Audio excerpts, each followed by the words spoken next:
Hey guys, it's Monday. I have a Monday editorial for you.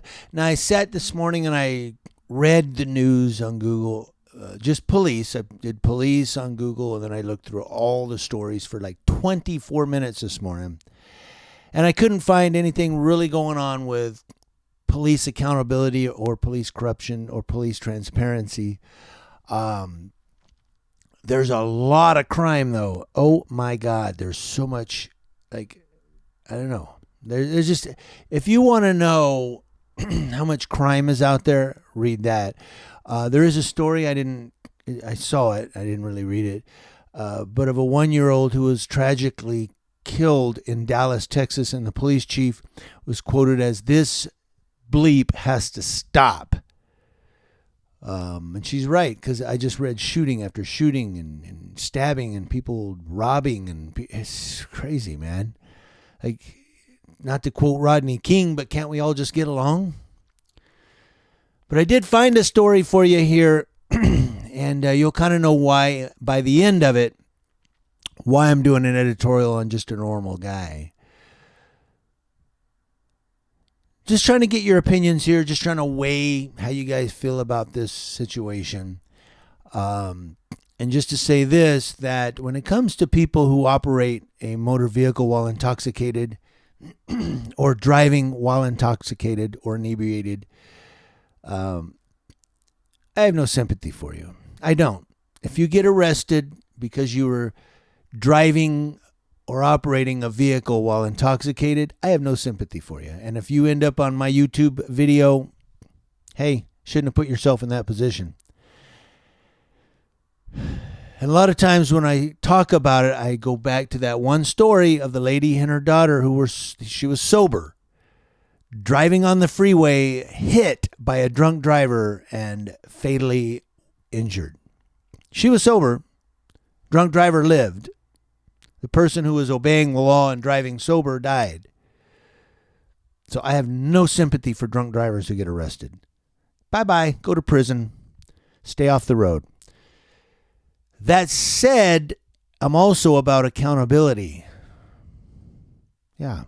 So let's go to it. Channel 3000 News. Thank you, Channel 3000 News. For this news story, I'm going to do an editorial on it. A Rock County Sheriff's deputy arrested a Janesville man Saturday night for a 7th offense operating while intoxicated, according to a news release.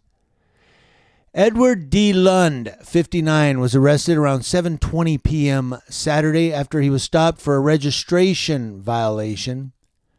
The responding officer asked Lund to exit his vehicle to show him what the issue with the license plate was. And when Lund exited the vehicle, the responding officer smelled alcohol. During the subsequent investigation, the responding officer discovered that Lund, who has 6 prior OWI convictions, has a .02 blood alcohol restriction. Police said Lund consented to a blood draw, and the results are pending. So here, this guy who has 6 prior OWIs and now a suspected 7th OWI. What, do they just wait until he kills somebody and then gets him for vehicular manslaughter? I don't understand. But he did consent to a blood draw, and which I don't know if that's going to show anything, but it'll be a lot more accurate than a breathalyzer, so he should have just blew into the tube, but maybe he had been drinking and was like, "Oh boy, I'm in trouble." But here's what I wanted to weigh in on, and here's what I wanted you guys to weigh in on if you want in the comment section below. I will put a link to this whole story in the description box below, but here's what I wanted to ask you.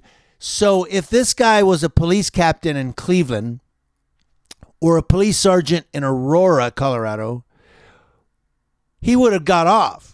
He would have been like, "Oh, you know what? We're going to let you go home. Don't worry about it. Just get the registration fixed, all right? Just, hey, brother to brother." Right? I mean, because here, this guy now, all of a sudden, he's in trouble. He had to consent to a blood draw. They said, "Oh, you have a restriction against alcohol on your, I smell alcohol. We're going to get you." If he were a police captain in Cleveland or a police sergeant in Aurora, Colorado, would he have been able to just go home? That's the question of the day. And it's a fair question because I've done 2 editorials, one on each of those places where a police sergeant and a police captain were allowed to just go home. Just go. We're not going to charge you with anything. Now, if this guy does get charged with something, is it fair? He's not a cop. He's not law enforcement. So he's in hot water.